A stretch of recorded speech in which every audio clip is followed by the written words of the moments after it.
Okay, we are recording for English 104, and we're going to be following up on Module 4, and then I'm going to work on content for Module 5. Okay, in Module 4, just a reminder, I did extend the due dates on this to this Friday due to all of the network outages that were happening both Friday and Saturday of this last week. So I just extended that out to February 20th, 5 p.m. So as long as you have them uploaded before that time and day, you have the option of getting full credit. Okay, as long as you met all the criteria within the instructions for both of those items. Okay. We are going to move to Module 5 today. I'm going to talk about these things. And one of the things I just want to make you really aware of, although I extended the due date for Module 4 items, Module 5 items, we are still on track and on time. So what that means is if you uploaded the Module 4 items and you didn't have internet outage problem, great. All you have to do is focus on Module 5. If you are still working on Module 4, you have to get Module 4 uploaded and Module 5 uploaded Friday by 5, okay? So we still move on, even though you did not have the opportunity to submit at a certain time. You have that opportunity now. I would say get Module 4 done and off your books as soon as you possibly can. So one of the things I just want to talk to you about is in activities and assignments, Module 5, one of the key things is research proposal submission. So you are uploading your final draft of that proposal. Now, Module 4, the good news is all those things kind of relate into your research proposal. You know, the TLC appointment was supposed to be giving you some guidance or feedback, somewhat of your drafting to help you adhere to whatever you want to adhere to, or to elevate your writing if you wanted to do that. This week, you're submitting that proposal, but before you submit your final draft, okay, you should really engage with a self-review, okay? In this self-review, I give you the checklist, and I don't know why oh, there it goes, okay? So you got to read through your draft, take some notes as you're reading through it, and then you're going to post in the discussion post section, your original post, it's going to address all of these questions, okay? So you need to address each one of them. Again, read the directions carefully, right? Post an original post that answers the following questions in paragraph form. So I want you to kind of pay attention to that. In paragraph form means you do not get to simply list the question and then your answer right after it. It is not list format. It's like a conversation. And what you're doing is you're telling me about these things in a narrative form. Narrative means you can use I and you, but you don't just simply say, my topic is this. Two sides of the topic is this and this, right? You're not doing it staccato, not short sentences. You are developing this into a narrative, and you are welcome to do it in more than one paragraph. You can start a new paragraph where you feel is appropriate, okay? And you are also not forced to do it in this order. Make sense? So however it's going to be natural in talking about these things, that is fine, as long as you're addressing all of these within your paragraph submissions in the post. No limit on paragraphs. No restrictions on the order you answer these in, but it must be in narrative form, okay? If you don't understand what narrative form is, get my attention. I'll talk further on that. But based on English 103, which we've all gone through, you should have a good feel for what narrative means. Now, One of the things that this, I do give you a caveat on, which means, it's kind of a word of warning. Basically, you can't say everything is fine. You don't have any changes. Or if you have no answer for a question, you're like, well, no, there's no way I can approve, or if you just skip over it, right? Those count against you. Those are not satisfactory for what you need to meet. So be careful that within your narrative, you at least address each one and think of something you can do to either help yourself improve or something within the essay that needs to be tweaked, okay? I think that's it for discussion. The replies, also, again, pay attention to the instructions. It is a minimum of 4 sentences, but remember, the 4 doesn't count till you start getting relevant. So, hey, Emily, nope, that's a nice greeting, but no, it doesn't count for the 4, right? Hope you're having a good day. Again, very nice, not relevant to what they posted. So what I'm saying is you got to respond and compare and contrast your learning experiences, in other words, your answers that you gave in that post with their answers, perspectives, or aspects, okay? So in a nutshell, I want you to talk about some of the similarities and some of the differences between your draft and their draft. Even though you have not read their draft based on their answers, you should get a good idea of where you can compare and contrast. So relevance starts when you start having your reply focus on those areas, what's relevant to their stuff. Okay, I recommend you do this before you submit. Okay, so the next one, in my mind, this is the easy one, but it depends on how far you are. The other one is you simply upload your final draft of your research proposal.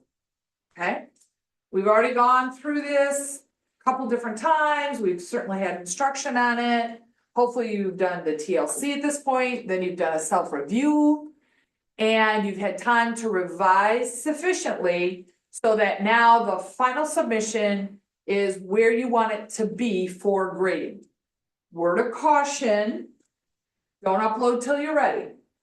Once you upload, there are no redos, do-overs, any of that kind of stuff. So make sure your first submission is always your best submission. Questions on this? Okay, so module 5 looks super simple, right? It's those kinds of things. What we're really going to talk about is the annotated bibliography. As you can see in this particular module, module 5, I give you a look of, okay, this is what the next item is going to be that you're working on, okay? We do not get to that item until module 6. That's when we're going to start it. But I would recommend the minute that you upload your research proposal and wipe that off your plate, you start looking at the annotated bibliography information. Now, you won't have access to module 6, but you can see there are some things already you're going to be doing in relation to the annotated bibliography. Okay, so you can't see module 6, you don't know yet. You're focusing on module 5, but this is why I have put in your resources within module 5. I have put a copy of the annotated bibliography instructions and rubric. And so when you open this up, wow, wait, there's nothing there? Oh, but there is. Remember, a lot of stuff is embedded or has links within the page. So you look for the green writing. In this case, there's green writing on bibliography instructions, and there's green writing on the rubric, bibliography rubric, right? When you click on these, so I'm just gonna go, and there's also MLA works cited entries, okay? That's another resource, but we're gonna focus on the instructions today. So when you click on that, if you were quick enough, you saw this download. So this is a downloadable document. And so is the rubric, by the way. You download it and then you open that document and you'll be able to see it, okay? So I'm just gonna open it up on my screen and we're going to kind of go through this and talk through some things, and I'll also take some questions if need be. You know, if you have something while I'm talking, make sure you interrupt me, okay? Happy to do this, what I call discussion style. Although I'm talking at you, I really don't want to. I'd rather have be kind of a conversation. So feel free to interrupt me. I'm happy to talk more about anything that you are concerned with or you just need clarification on, okay? So as you can see, the due date is gonna be what's scheduled on Moodle. What I can tell you is it's not gonna be for a couple of weeks yet. We have some work we're gonna do to help you scaffold into the annotated bibliography. Namely, you're gonna have 2 or 3 weeks of doing research, and I have particular worksheets you're gonna fill out in relation to the research that you have found, okay? So heads up on this, for the next 2 or 3 weeks, I would definitely carve into your schedule time to do research, time to take notes on research. A lot of the battle on this is often the search. If you think about the internet, yeah, you can find almost anything on the internet, but how long it takes you to find it is a whole nother story. And then is it relevant for what you need is the second part of that. So make sure you give enough time in your schedule, plan it, carve it out, that you can do sustained surfing or come back and do it multiple times. In this particular document, I'm basically giving you the criteria so you have a really good idea of what the annotated bibliography expectations are. So the annotated bibliography is really kind of a record of sourcing. You have found that, yes, I am going to be able to use this in my essay to help support or the counter argument to my thesis. The thesis is really your stance, okay, because it's persuasive. So what's your stance going to be? The counter is the opposing viewpoint in some way, shape, or form. And sometimes your thesis may have more than one, right? But you got to have at least one because it has to have an element of controversy, which means not all people agree. Okay? Yeah, go for it. Question, how long should that thesis be? Because my professors always tell me it's too short. Yeah, no, it's a really good point. And again, we are gonna work on this, so don't feel like I'm just brushing you off on this. But let me give a little bit of a mini lesson on this. For this paper, one of the things I want you to adhere to is a formula, okay? And there will be a worksheet on this and you're gonna develop it, right? But essentially it's 2 to 3 and more on the 3 side. Sentences. I want to clarify this, and they're not really short sentences, right? And it's best also if you not only give your stance, but also address the potential counter that you may face. So short answer for you is 2 to 3 sentences, and I do give a formula, and you're going to practice that with your thesis. And then I can give you more individual feedback on, oh, wow, you're doing great with this part of your thesis, but try using this word or try to address this in sentence number 2 or sentence number 3. Does that help? Mm-hmm. Okay. Yeah, I understand. So, I mean, if you had a very advanced English class, you're probably already there. And depending on the level of research you're doing, or I should say the level of expectation, a good thesis can take honestly up to a paragraph.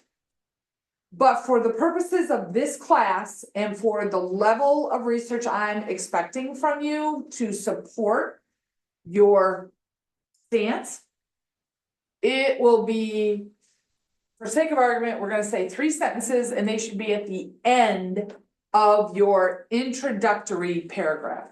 Again, in this class, I do structure you where I want you to put it in your essay. And again, a good thesis can be found almost anywhere, but traditionally, it's usually either at the end of the introduction or toward the end of the essay.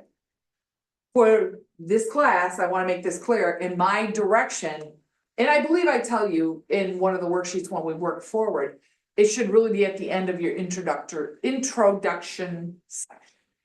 Okay? Okay, good question, thank you. Okay, here we go. This process, I think you understand. If you've been a 103, you do know the process of this. This may be just a little bit of a review.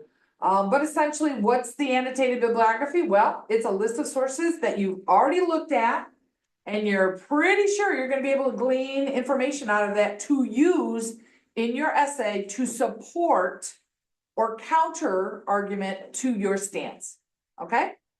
Because remember, the goal of your persuasive essay is to convince the reader that your stance is valid. Okay? All right, details. Here we go. The information on your annotated bibliography should do the following. You have to have a list of all the sources you plan to use in your research paper. So let me kind of clarify that. I believe the requirement for this is you have to have at least 6 sources. What I'm saying is you got to have at least those 6 in your essay. I'll be looking for those sources in your essay. So although you can, get 6 random sources and probably pass the annotated bibliography, you may even get an A on it. The rub is going to be when I check your final draft, when you submit it at the end of the semester, and if I don't find those sources, it's going to clip you on your final essay grade. So the other purpose of this, the purpose of building an annotated bibliography is so that you already have a bunch of sources you can come back on and use in your drafting. So if you build a really good annotated bibliography, I always tell students you're halfway to your drafting, because you're going to pick and choose and pull those out to put bits of those in your essay somewhere. Okay? So make it easier on yourself, right?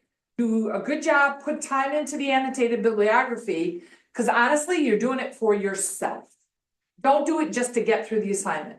Be very mindful of which sources you put on your annotated bibliography. So for every single source, you need to have a correct, it says MLA, I want MLA 9, okay, it's the 9th edition. I'll be just transparent with you, there's very, very little difference. One of the key differences is how you list the web address or the URL, okay? So just be aware of that. We'll talk about that a little bit more when we do citing. So you need the correct MLA 9 bibliography, citation, or entry. And basically that's where you found the source. And that link needs to be so that I can access it, which means I can click and go there. You are not required to have it in a link. So for example, if you have a print document or, like a book, right? If it's not an electronic book, you would have to cite it as a print book. And so, yeah, there's nothing for me to click there, okay? A brief summary of the source. It's roughly, your summary should be anywhere from 3 to 5 sentences, and you need to start it with the ACTs. Now, I did get a really interesting question. Someone's Johnny on the ball and really looking ahead and has already started this, and I had a question, what are the ACTs? I give you a document in the resources, but for those of you just who may need a reminder, by the way, you would have used this in English 103 as well. So ACTs, okay? So A is the author, author's full name. C, credentials. In other words, what makes him so important that, you're using some of his sourcing or his information. This can be, credentials can be things like titles, like Doctor of Sociology, right? But it can also be experience, a noted researcher from Harvard University, that kind of a thing.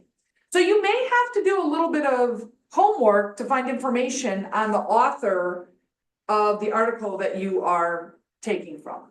Okay, so author's full name, first, last, credentials, what makes them an expert in this that you're taking information from them. And then the title of the article that this author wrote. Okay? And then S, summary. Give me a short summary of what that article is telling you that's going to be relevant to your essay. Okay?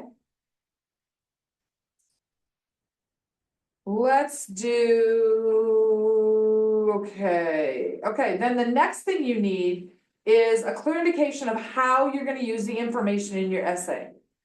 So after you've done those first two parts, you're gonna end this with, I plan on using the information in this essay or the information from this article to help me address the counter argument of blah, blah, blah from my thesis. Okay, or I'm going to use this information, specifically the data portion, to help me support or as evidence of support that my thesis is valid or my stance is valid. Okay. Other requirements. You got to have a minimum of 6 sources. So on your annotated bibliography, you may have more than 6, but less than 6 is going to affect your grade. Okay.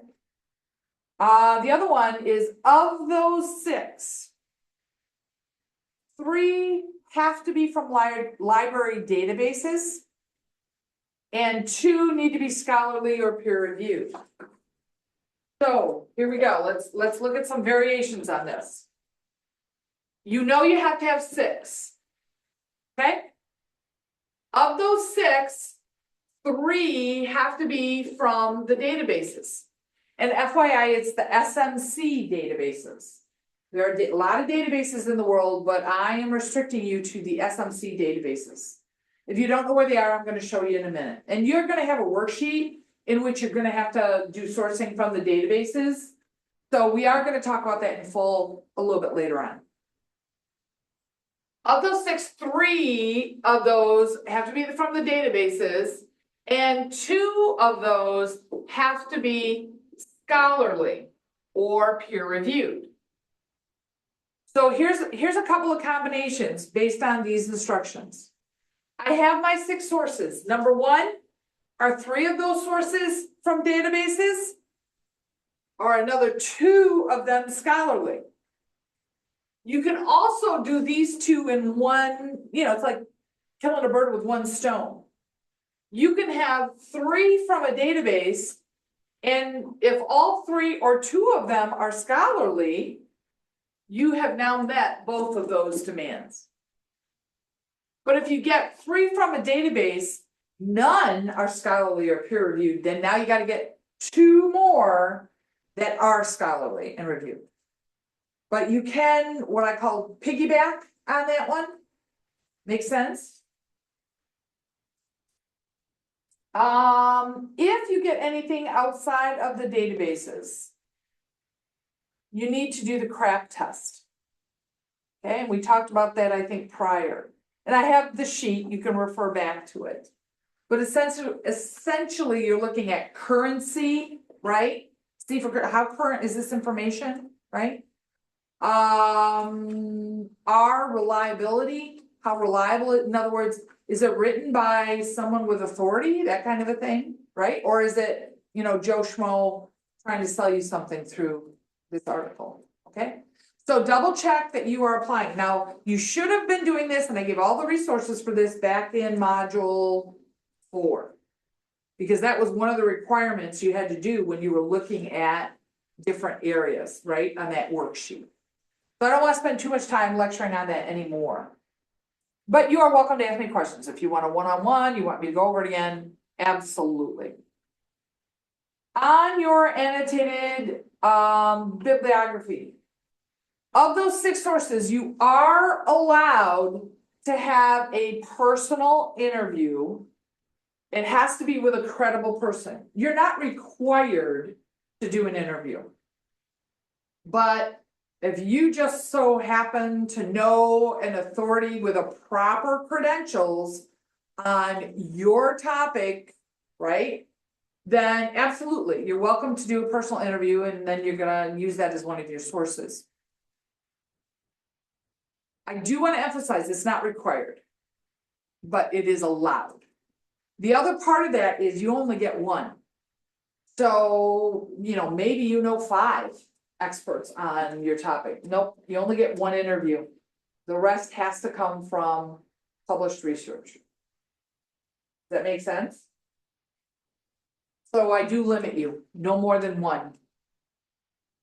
When you are doing your annotated bibliography, make sure it is alphabetized by author last name. So in other words, the order that you are listing things, you want it in alphabetical order by the author's last name. And then again, your formatting has to be MLA 9. I understand this document says MLA, I need to change it and update it, okay? But it's MLA 9. And then you want an uploaded copy completed in Microsoft Word. One of the reasons this needs to be done is in MLA, it has some funky things like header, your name, running page number, font, all these little things. And in Word, you have all those tools to do it.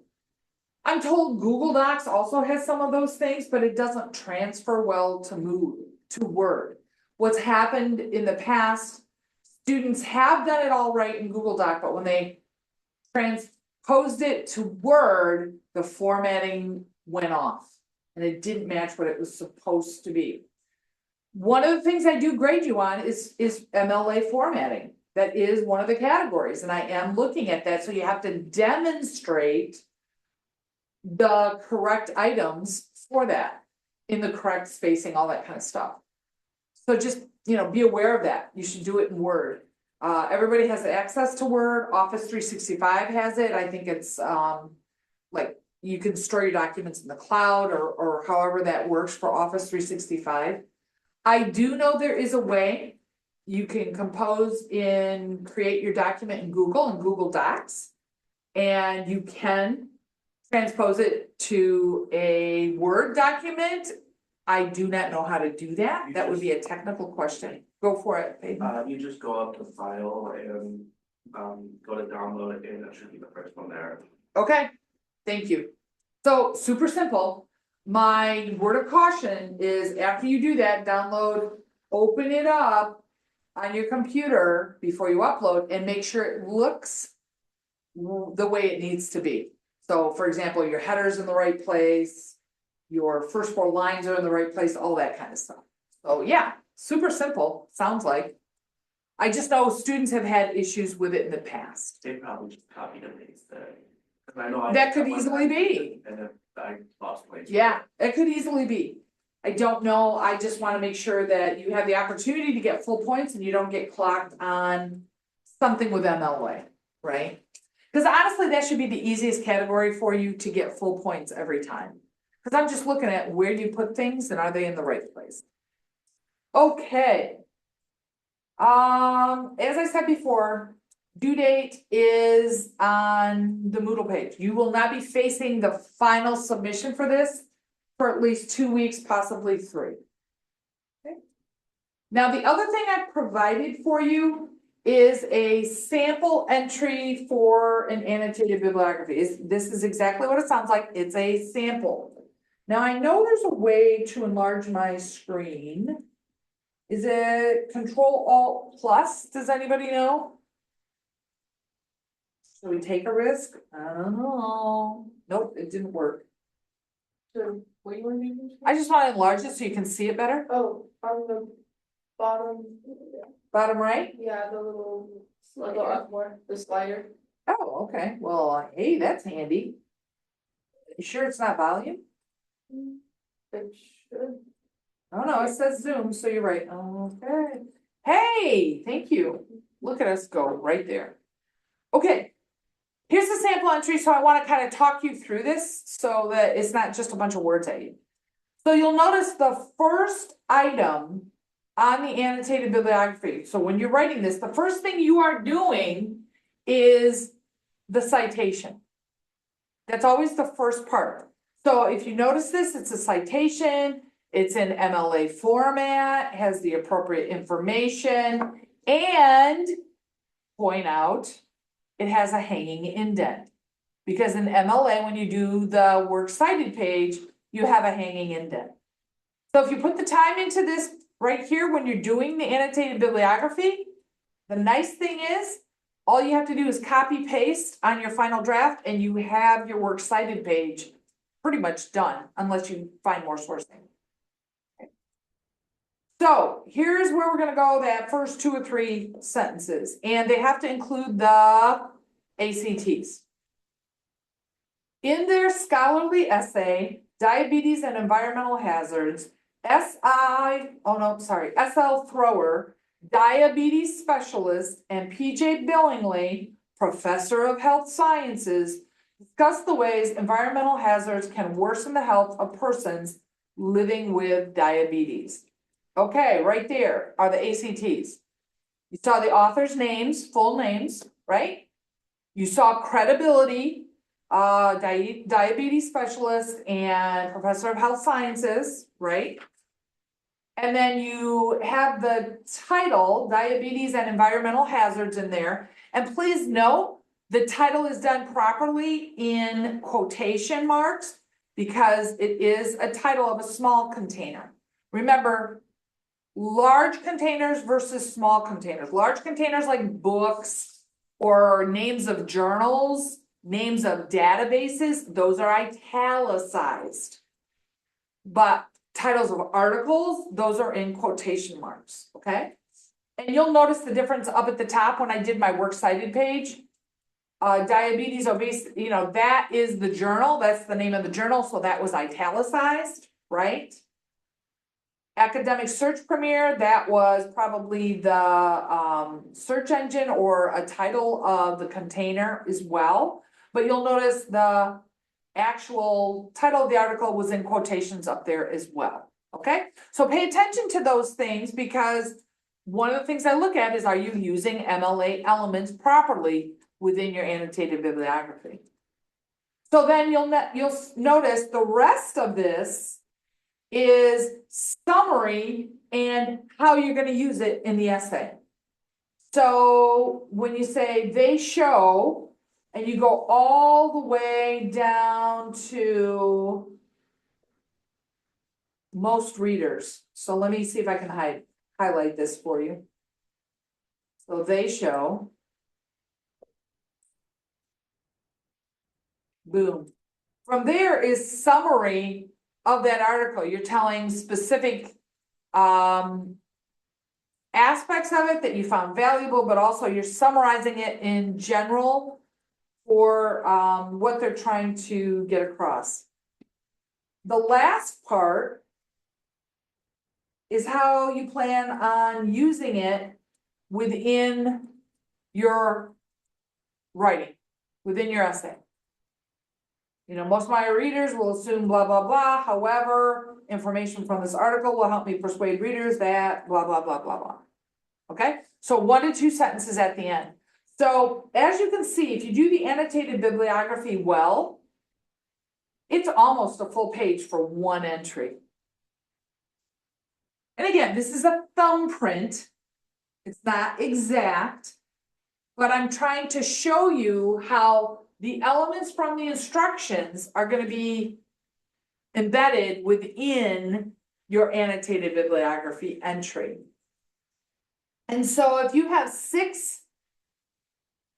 if you're required to have 6 credible sources for your annotated bibliography, you're going to do this for each and every source, this whole thing. Does that make sense to you?